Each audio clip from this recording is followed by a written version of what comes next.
Good afternoon. How are you today? So glad to see you. We've got a great program lined up for you. You're going to enjoy my guest today. But before we get to her name's Annette. Before we get to her, we want to continue to remember the sufferers, the survivors, those people who are still dealing with the aftermath of Hurricane Florence. And I know it's not a hurricane anymore, but that's just how I'm referring to it. We'll continue remembering them the rest of this week as we did all last week and praying God's blessings and provisions for them. On to our program. Can attending one single Christian Writers Conference really make that big a difference to your writing career? Absolutely. My guest today shares how God turned a Christmas gift from her husband into her first writers conference. Then taking that into a contract for her book and an agent. So it's a pretty wild ride. Hi, I'm Patricia Durgan, the Christian Message Coach, and this is Marketers on a Mission. We present marketing tutorials and interviews to help Christian writers and speakers take their message online. This is episode number 133, How You Can Benefit from Christian Writers Conferences and Contests, with guest author Annette Marie Griffin. Hello, Annette. How are you? I'm doing well. How are you doing? We're rocking and rolling down here in Atlanta. You're in Texas, aren't you? I am. Yes, I am. Can you breathe down there this time of year? It's very humid here. It is very humid here. Very hot and very humid, and it will be for quite a while. We don't get much of a winter here. So what we're going to do is talk a little bit about your life, then about your writing, and then what you have to share with us today about conferences and contests. Is that all right? Is that sequence okay? That sounds great. All right. So now let's start off right away because you have such a heart for not only children but other people's children. I want to delve into that, please. You have 5 children of your own and 2 are adopted. So that's point number 1. Then you've written curriculum, developed parenting seminars, counseled at-risk youth. Point number 2. I have more. And you've invested right at 100 hours of training from your local Department of Protective Services.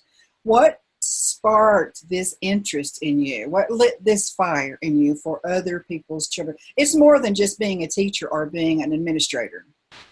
Well, I think I've always had an affinity for children, even when I was one. I think I was born with just a nurturing side that has developed as I've gotten older, and especially, when my kids came along and then they had their little friends and I really think that it's beyond that. I think that the Lord put it in my heart for a specific purpose because he knew when I got older that I would be in a position where I could help children who needed the help and needed to see his love and needed to see. So basically, I think I'm just a conduit for that love. I think his love is coming through me in all respects towards them, I think. And the recipients are usually other people's children. Of course, you have your own and your husband and your normal sphere of influence. And you are a school administrator for special needs children, so that's a whole other aspect, a whole other level and depth, isn't it? It is. And I tell you what, I had never worked with special needs individuals until I started this job 5 years ago, and it has been an amazing journey and just that next step into loving children all over again because they teach me something new every day. I am truly blessed to be working there. I know that God has me there just, for amazing things. I've seen it every single day. And lots of stories there. Different shows. Do you think that they'll be incorporated in your writing, or is it just already happening? It's already happening. There, I have a middle grade fiction novel that I've written and is being shopped by publishers right now that actually all of the characters are based on special needs students that I have met and gotten to know at the school. And they just have such really wonderful personalities. And I tell everybody, if you've never worked with special needs individuals, you're missing out because God, whatever they're lacking in their inabilities, God has put in there such a spiritual depth that I see in special needs individuals that I don't normally see in other children. And I've had a lot of experience in working with children. And so it's really neat to be able to explore that and draw that out and see that. And if you've never been in a praise and worship session with a group of special needs individuals, I tell everybody, you've never been in a praise and worship session, period, because they are totally uninhibited in their worship. And it's amazing to watch. And I agree that I haven't been in the praise and worship service. I've been around them and served them, but not at your level at all. Excuse me. And I noticed that they just have a depth and keen insights that either other people don't have or don't share. I don't know which it is. But you experience something different as an individual, and you're there to help them, but they're actually turning the tide without realizing it. Exactly. That's exactly true. It's a beautiful thing. And then you've adopted yourself, you and your husband. So what was that interest? Was that just another obvious step, or was there an event? Well, I hate to go off into another story, but that's a story in itself, but it was truly a God thing. My husband and I had our 3, and then we were unable to have any more. We had our first when we were really young, and we always used to tease each other and say, okay, we had our children when we were young, so when we get older, we can be, traveling and doing all these things. That's what young parents think, but they don't realize that you're a parent the rest of your life after you. But so we had the 3, and then we weren't able to have any more children, and we, just gave that over to the Lord. But through a series of events, I was working as a pastor's secretary, and a young lady came into the office, and long story short, she wound up asking us to adopt her unborn baby because there were some difficult circumstances surrounding the pregnancy. And we prayed about it and felt like it was something that the Lord was leading us to. We went through a whole 9 months with her, and at the last minute, she changed her mind. And yeah, so in that course of events, I don't know if you know anything about adoption, but you would think that if a mom wants to, for you to adopt her unborn baby, it would just be a matter of signing some legal paperwork. Not true at all. You have to go through the whole adoption home study process as if you were applying to adopt from an agency. And so that took 6 months, and we had to do doctor's visits and home studies and psychological background checks and all of that stuff. And $10,000 later, which we did not have 1 cent of it, my husband had just started into business for himself. And if you know what that's like, it takes a while to get up, and God provided every cent of that. And so through that whole process, we wound up having to become foster parents as part of a legal battle, or an extra legal step that we had to take, because she wound up moving to Ohio, which has different state laws in that state. And so because of that, because we were verified as foster parents, when we returned back home from Ohio, from that trip where she changed her mind, she had already had the baby. We went to Ohio to get the baby. We were with the baby for 6 hours, and then she changed her mind. So it's really an amazing story, but that was the devastating part of it. And then we were stuck in Ohio over Christmas time because there was a blizzard blocking the roads. And when we finally made our way back home, the social worker called us and said, we don't know how you feel about this. We had never talked about this before, but because you're verified as foster parents, we have an infant in the hospital right now who we can't find placement for him. And it's a foster to adopt situation. Are you willing? And at that time, I could not make the decision. I said, call my husband, whatever he decides. I'm just not in an emotional place where I can make a decision. And he said yes. And, that's our son. He's 13 years old now. And so God had a plan. It definitely did not work out like we thought it would. And we went through a lot of hard times in between here and there, but he had a plan. And it was How many of us could say that? It looks so clear and a straight road, and it's just a crazy, crazy, crazy mixed up thing, and yet we end up where he wants us. Yeah. Let me check Facebook, Annette, see if we have any comments or questions. Let's see. Tell us about Word Weavers. I know that you're involved with Word Weavers. Emily Hughes says hello. Hey, Emily. Word Weavers is if you don't have a critique group, you need one as an author. It's just a valuable tool to share ideas, to bounce stuff off of people, to get feedback in your writing, especially when you're a new author. That is so needed and so valuable. And Word Weavers is an organization that hooks up people who need critique groups with established critique groups. Because there's not one currently in my physical location, I'm involved in an online one, which is wonderful. And I have a lot of friends and connections that I've made there, and it's really a neat deal. We meet once a month. And viewers, if you're interested in this, Word Weavers has a website and everything. I'm going to get let me make a note to to add their link, because they're national. I mean, if you want to be involved, they will help you be involved, right? Yeah, definitely. And Eva Marie Everson is the one who heads that up. And she is phenomenal. And I tell you what, and we'll talk more probably about her after when we go into the conference setting. But she's the one who heads it up, and it is a quality organization. I've checked out many critique group type organizations, and this is top notch. So let's go right into the writing, because it intertwines with the marketing element. In 2017, you attended 2 different conferences, and then this year in 2018, another one. Tell us how a simple Christmas gift started you on that long journey. Okay. Well, I'm an introvert by nature, and although I've been writing for quite a while, I had never really considered going to a writer's conference, although all the research that I had done online really recommended it.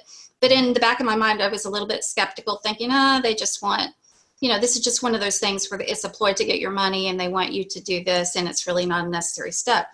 And it probably isn't a necessary step, but it is definitely a beneficial step. But I never would have found that out had my husband not purchased a Christmas gift for me, a surprise Christmas gift, which is really unusual for him, because we are not able in our family to keep surprises at all. We have to, very rarely do we actually have Christmas gifts to give on Christmas Day, because we can't wait. We have to give them before that. But he did, and he surprised me with it. And I was so excited and so thrilled. He had looked online and found, and he's not an author, so he was just, researching. And he found the Blue Lake Christian Writers Retreat, and he signed me up for it and gave it to me on Christmas. And so it was that following March that the conference was, and I was looking forward to it in one respect, and then the other I was like, oh no, I'm going to be way far away with nobody I know there. It's going to be a scary kind of deal, but it all worked out. I went, and God really showed up. And it's amazing when I tell people the story. I tell them that first conference launched my career in so many respects, but the things that God did there had very little to do with my writing. So I thought at the time. I showed up expecting to maybe learn something about the writing process and about the publishing process, and really God had different plans for me altogether there.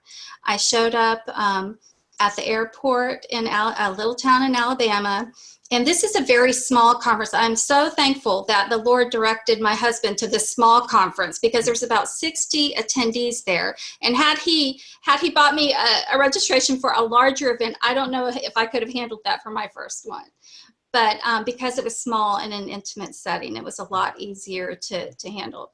So I showed up at the airport, and I was picked up by the director. I signed up for the shuttle service to be transported, because the retreat center was about an hour away from the airport.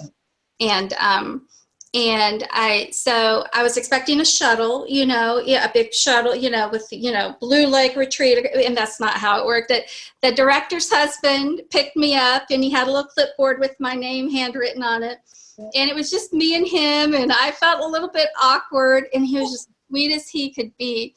And so when I've told this story before, I tell everybody, okay, the God story starts with me being kidnapped, because that's how I felt. Like, I'm getting in this car with this guy, that I don't know, who had my handwritten name on there, and I'm driving for an hour with him. And before we even get off the bat, he says, "Have you eaten? Do you want lunch?" And I'm like, "Oh no, I ate during the layover. I'm great." And he kept insisted that we stop for lunch.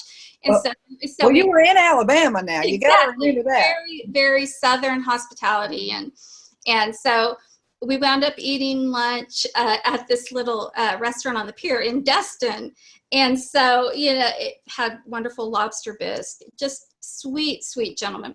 And then we drove there. But the whole thing, and then before we actually got to the conference, he insisted on taking me to see the Destin Beach, because I had never seen it before. And the whole time I'm saying, no, thank you. I'd rather just and he, had a very assertive but sweet personality. And he stopped so that I could see it. And I understood once he did why he did that, because I had really never seen a beach with white sand before. In Texas, we have beaches, but they're browns, nothing like Destin. So it was amazing. But when we got to the conference center, his wife was a little bit upset. We had taken so long. And so she and I are really good friends now, and we joke about it all the time. I tell her that her husband kidnapped me on the way to the retreat center, but just lovely, lovely people. And so when we got there, I really didn't know anyone. And my husband had no way of knowing that it was a regional retreat. And so most of the people there were from the Alabama area, and I live in Texas. And so there was that added complication of feeling like, oh, I'm here as an outsider with all of these people who pretty much know each other already, or that's how I felt at the time. So I remember unpacking in my room and just asking God, why am I here? Is this a mistake? I'm away from my children for a week. There was already that going on.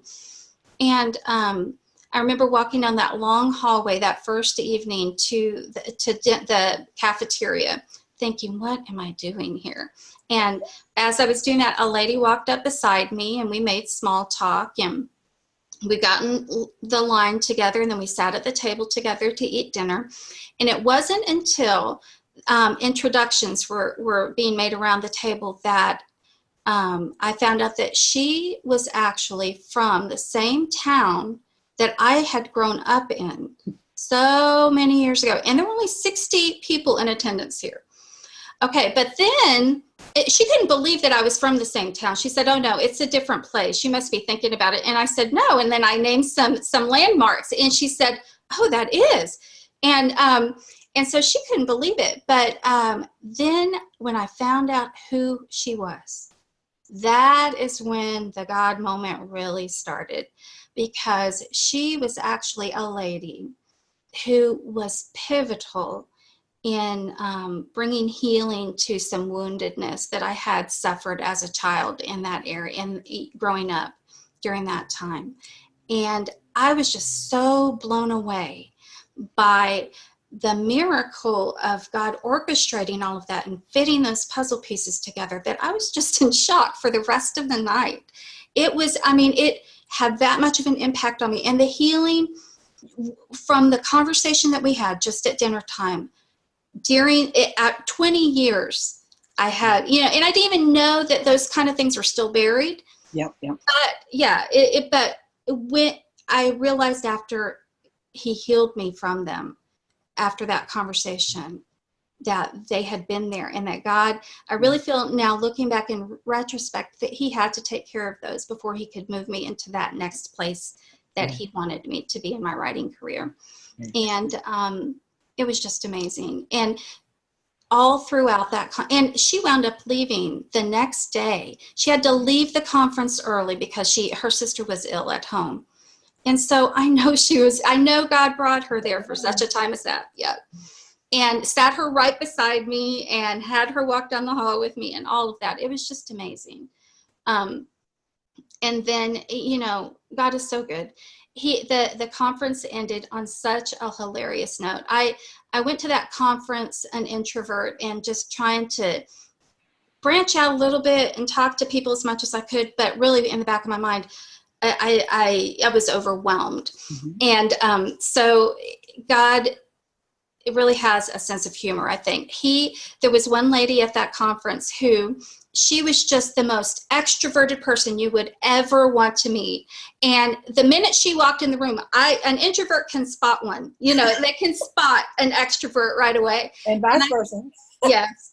And I told myself, okay, I can handle this retreat right here, but I can't handle that right now. So I spent the rest of my time trying to not be mean, avoid her, but just kind of run in different circles, because that was just sensory overload for me.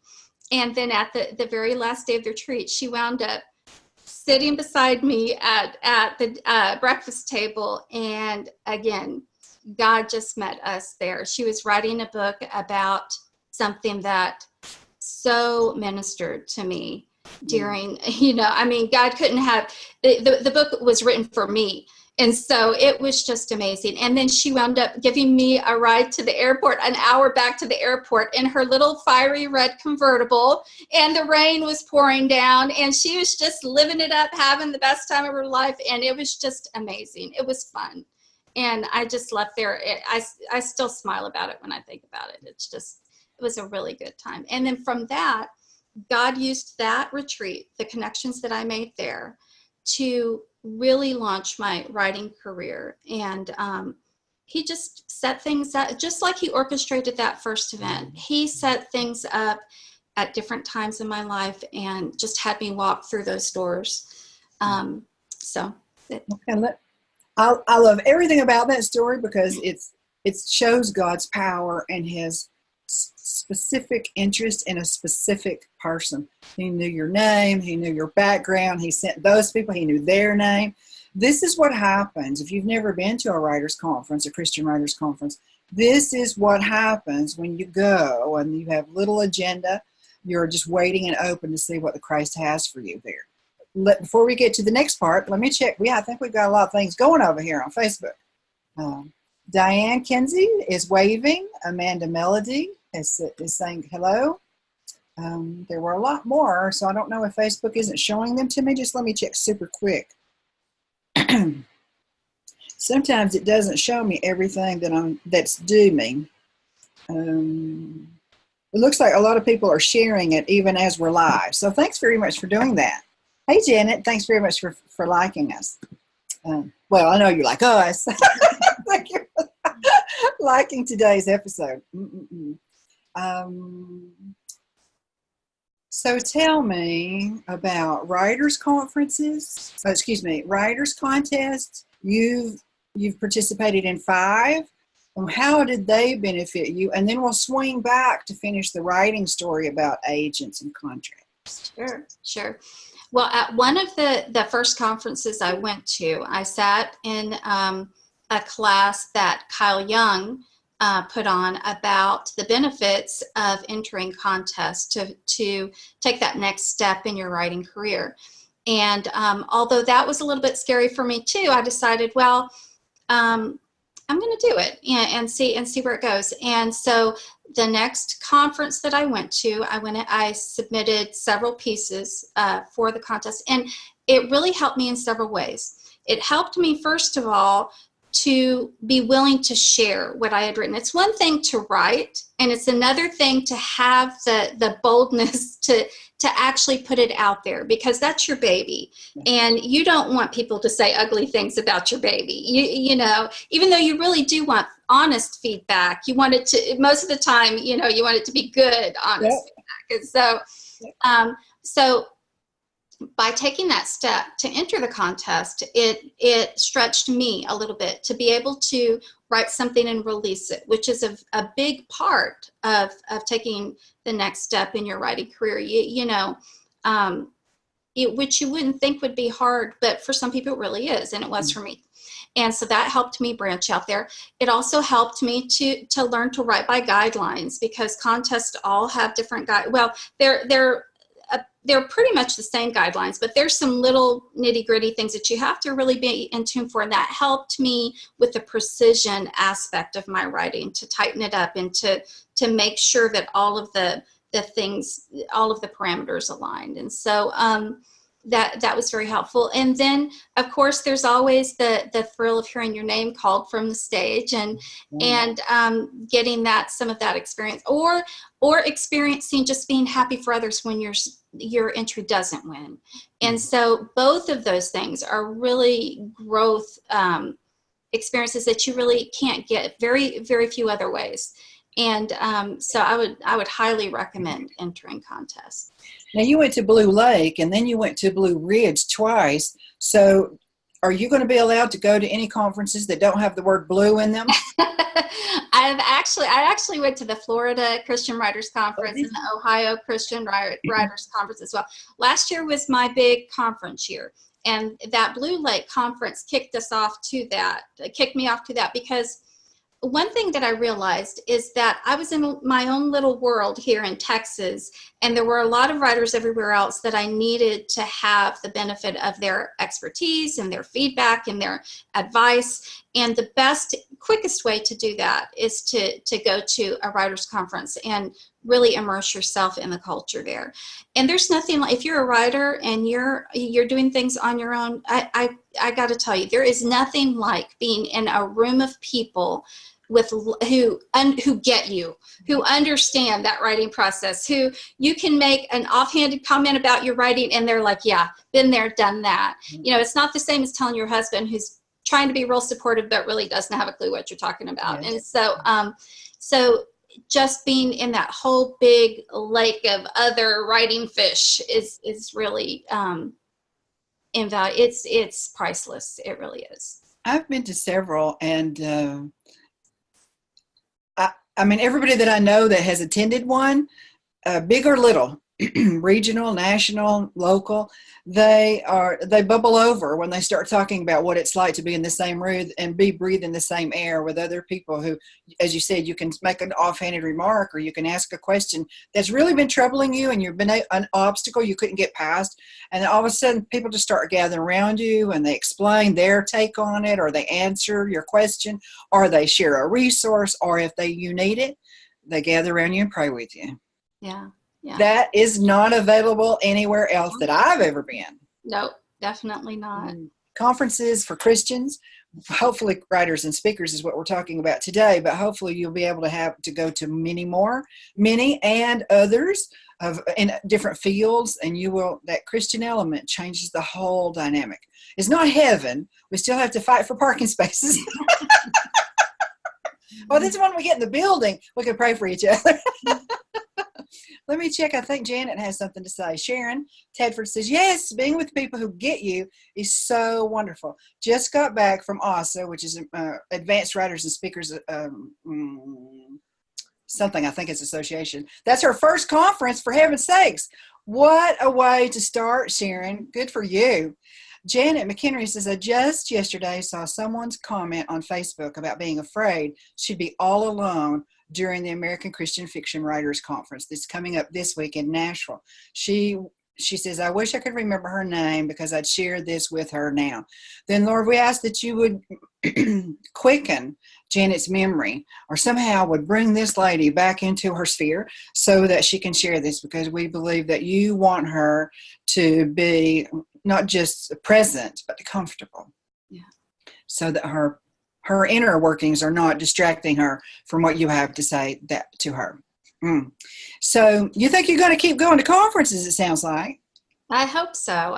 There's also a charge you get after you get back from a conference that really motivates you to push forward in whatever you're working on, and sometimes gives you ideas for new things you never would have gotten had you not been able to brainstorm with other writers. So it's that, you run, and then your battery runs low, and then you go to a conference and you're off and running again. And so, so I definitely hope so. There's a couple on my wish list for this next year. So tell us what's going on with your books, though, before we're nearing the close, but tell us what's going on. You've got some contracts, you've got some stuff out. What's happening? I have a children's book that's going to be, it was already contracted by Familius Publishing, and it will be released next year. and that will be my first official, traditionally published book. And then I have a middle grade fiction novel that's being shopped by publishers right now. And also I just put in this is my, magnum opus type, the novel that I've been working on for 10 years. The reason why my husband sent me to the conference to begin with. And it actually won first place in speculative fiction at the Blue Ridge conference last year. Mm-hmm. And it's being shopped by publishers right now. And so that is the big one. And now this is specifically children and youth, but you're also going to and have written for adults. Well, the one that I just talked about is an adult one. So I have children's books out there in middle grade and women's fiction. So you're covering the gamut there.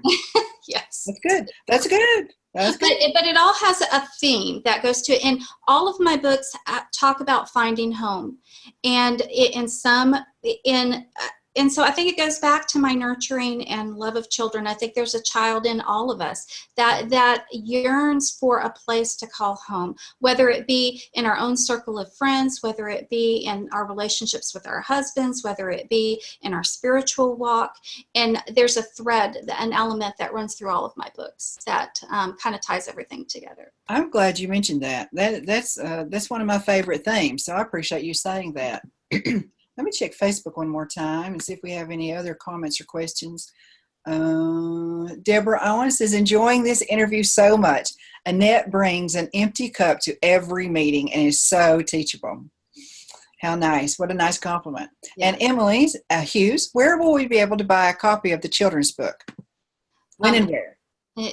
It'll be available next year, and it'll be available wherever books are sold and on Amazon, I'm sure. So what they just need to do is they need to like your Facebook page or profile, and then you'll keep them updated, right? Absolutely. Okay, great. So let's go over the several steps that we want to mention. If you're considering attending a Christian Writers Conference or a Christian Speakers Conference, here are some 5 different things that you might consider. First, start with prayer. Bathe the entire process in prayer. If God has spurred you to have this hunger, if he has lit that fire within you, then he has a way for you to get there. Excuse me. Don't be worried about finances. Ask him for provision and protection. Open the doors. There are a lot of Christian writers and speakers conferences that offer scholarships. Annette didn't take advantage of them, and there are requirements for them. So those are 2 separate issues, but they're not always on the homepage of the conference. You have to dig a little bit. So don't be scared about provisions. Be bold in Christ's name, and think of it as instead of thinking it as a poor little me or scared little me, think about it as the people that you know you're gifted to serve. You're doing this, you're taking this challenge, you're climbing this mountain for their sake.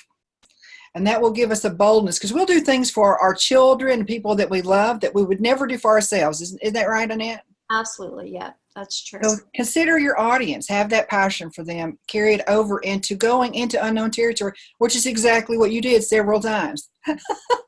At 3 contracts. Yeah.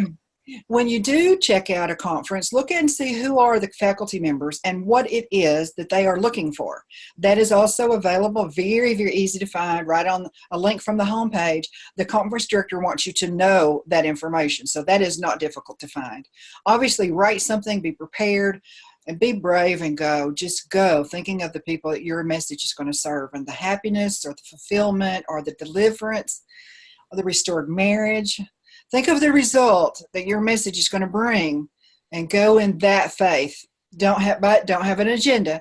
Don't decide. And Annette mentioned this earlier before we even joined, before we went live on air. And that was, don't go thinking you're going to be the next great thing or come home with a specific number of contracts. Just go and let him do the work and be in charge, because he's going to do it better than you or I are going to do it anyway.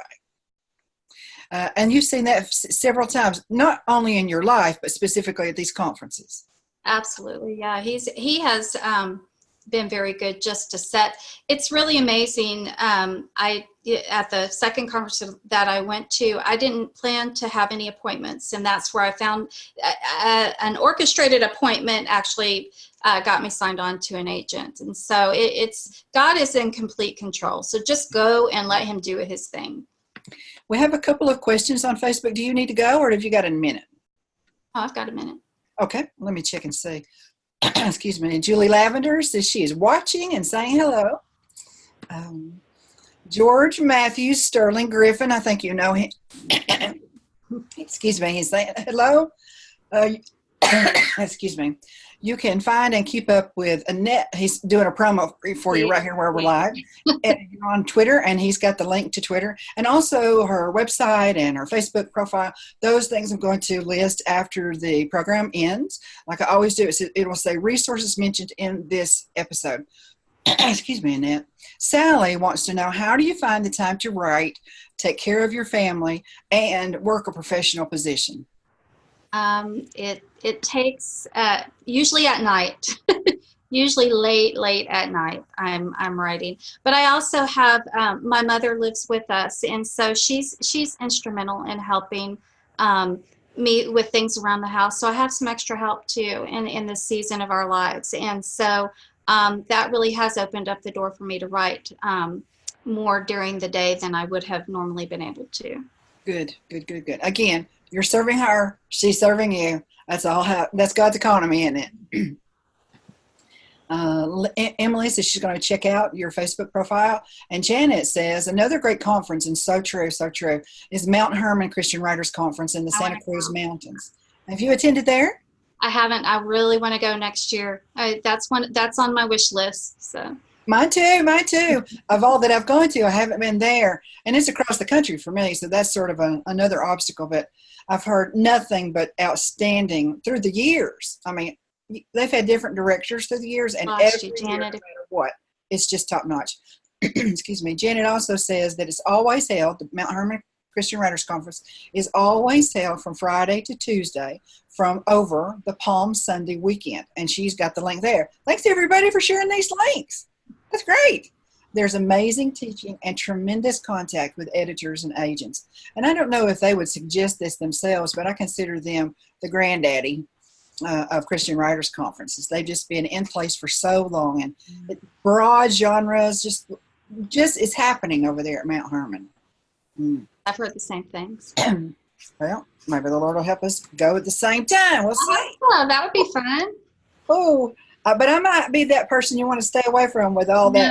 No, I'm beyond that now. Charlotte is one of my favorite people in the whole world. She was the extrovert that I talked about, and now she and I are such dear friends. I just love her. Wow. And so God has a way of bridging those gaps between introvert and extrovert. Wonderful news. Thank you so much for being here with me today, Annette. Oh, it's been a pleasure. Thank you for having me. Thank you, viewers, as well. This has been Marketers on a Mission, episode number 133, How You Can Benefit from Christian Writers Conferences and Contests, with guest author Annette Marie Griffin. Now, you know that you can continue asking questions or making comments even after the live portion closes down. So feel free to keep connecting, keep talking, keep sharing links, whatever you want. And Annette and I will be right here to respond as necessary, but talk amongst yourselves. Excuse me. Tomorrow, actor, filmmaker, and radio show host Richard Rossi joins us. He's going to tell us about faith marketing and how to approach, this is so interesting to me, both are interesting, how to approach powerful people to request their help with our marketing. Okay, I'm really, really interested in both of those things. I hope that you are too. We're here every weekday at 12 Pacific, 3 Eastern. This program is designed for you, designed specifically for you, to help you learn the craft of writing from professional writers and how to then take what you learn to market your message online, because that's where your audience is. Until next time, Annette and I thank you for being here and see you tomorrow.